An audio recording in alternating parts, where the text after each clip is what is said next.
I think the battery is rather low and struggling on my car, and when you put the key in the ignition you get a huge number of different warning lights come up. But whatever else is going on, the most worrying thing is that it seems to have disabled the power steering.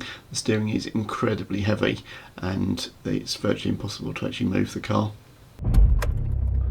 Most of them stay on once the car's started, so there's a steering sensor and the tyre pressure monitor and the parking brake.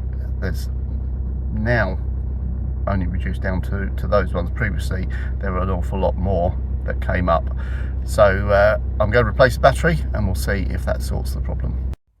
Battery's now been replaced in my Tiguan. This is the old one.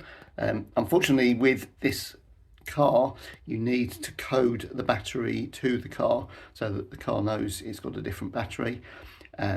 So if you don't have the software yourself, you'll need to get somebody to do that. But the battery shop that I went to offered to do that for £35, so you should be able to find someone for similar. I've now replaced the battery, turn the car on, and all the lights now go out. Well, I haven't got the seatbelt on and the parking brake is on, but other than that all the error codes have now gone. Most importantly, the steering's back to normal, so power steering seems to be all working again fine.